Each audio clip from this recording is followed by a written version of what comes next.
Huzurlu Mutfağa hoş geldiniz. Bugün sizlere çok pratik bir çikolata soslu bal kabağı tatlısı tarifi vereceğim. Bu tamamen benim doğaçlama olarak yaptığım nefis bir tatlı oldu. Daha önce vakumlanmış şekilde aldığım 1 kilo kabağı buzluğa koymuştum. Bir hafta sonra pişirmek istedim ve şimdi buzluktan çıkardığım kabağı tatlı yapacağım. Tabii ki buzluktan çıktığı için biraz sulanmıştı. Öncelikle kabağı el blenderından geçirerek şöyle biraz pişireceğim. 1 su bardağı toz şeker ilave ediyorum. Benim tariflerim %80'e yakın diyettir, şekersizdir. Ama bu tatlıyı şekerli yaptım. Ev halkının isteğiyle oldu. Şeker kullanmak istemezseniz pişirdikten sonra bal kabağını bal ya da herhangi bir meyve özü ekleyebilirsiniz. Ya da aynı ölçüye yakın tatlandırıcı koyabilirsiniz. Ben buzluktan çıkardığım için tabii eridiğinde sulandı. Siz yeni aldığınız zaman bal kabağını 1 su bardağı suyla da pişirip el blenderından geçirebilirsiniz.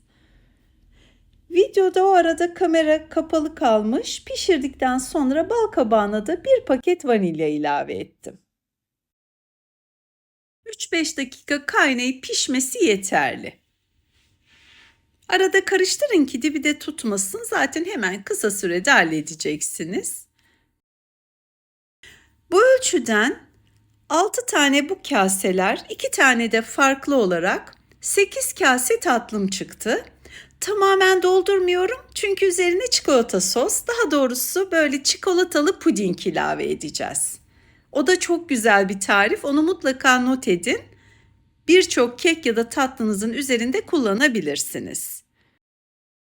Şimdi ölçülerini benim ayarladığım ve tam gelen çikolata sosunu yapıyoruz. Tepeleme doldurduğum 1 yemek kaşığı un ve 1 yemek kaşığı kakaoyu tencereye koyuyorum. Üzerine de 1 çay bardağı toz şeker ilave ettim.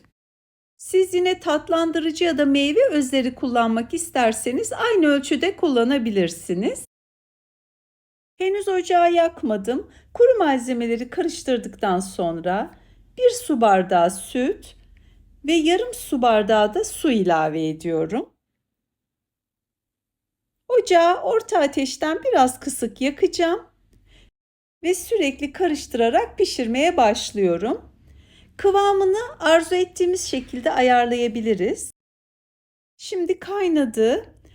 10-15 saniye kadar bir fokurdatacağım. Ona göre kıvamına bakıyorum. Bana biraz koyu geldi. Ben yarım su bardağı daha su koydum. Yani 1 su bardağı süt, 1 su bardağı da su kullanmış oldum. Daha da akıcı isterseniz yarım su bardağı daha dediğim gibi süt ya da su ilave edebilirsiniz. Mutlaka karıştırmayı bırakmadan pişirin, dibine tutmasın. Şöyle kenarlarını da sıyırarak. Şimdi fokurdadıktan sonra bir 15-20 saniye kadar daha pişirdim ve kıvamı bana çok iyi geldi. Ocağı kapattım.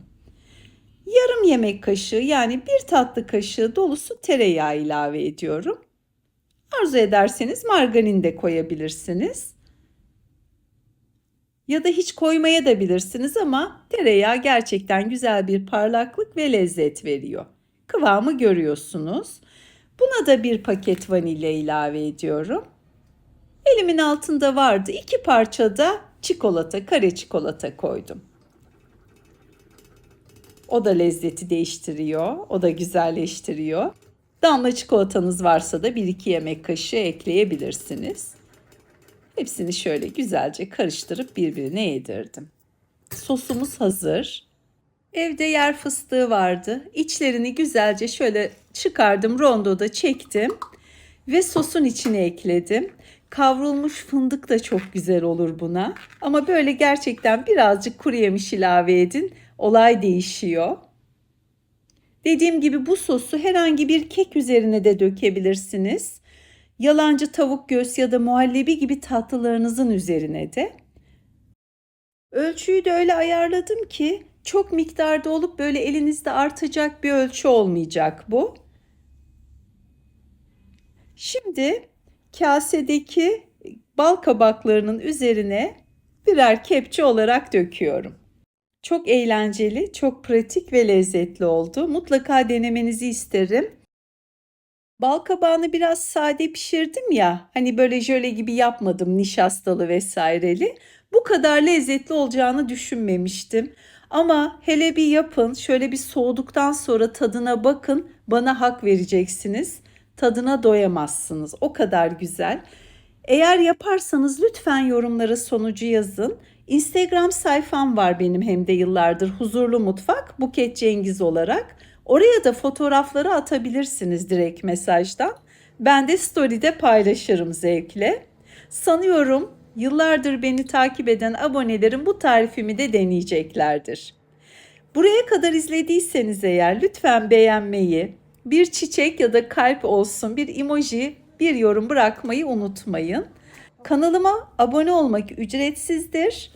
Çok sevinirim abone olursanız. Yanında çıkan bildirim zilini de lütfen tümü diye işaretleyin. O zaman paylaştığım her tariften hemen haberdar olabilirsiniz. Tüm tariflerimde alternatif malzemeleri de mutlaka söylüyorum. Çok faydalanacağınızı tahmin ediyorum. Dediğim gibi bu tatlıyı da diyet versiyonu olarak yapabilirsiniz. Kendi tariflerimle, ev yemeklerimle 25 kiloyu verdim ama arada bu tarz tatlılardan da yiyorum. Şu anda tam soğumamış olduğu halde çok çok lezzetli. İzlediğiniz için teşekkür ederim. En güzel ve en pratik tariflerde görüşmek üzere. Şimdilik hoşça kalın.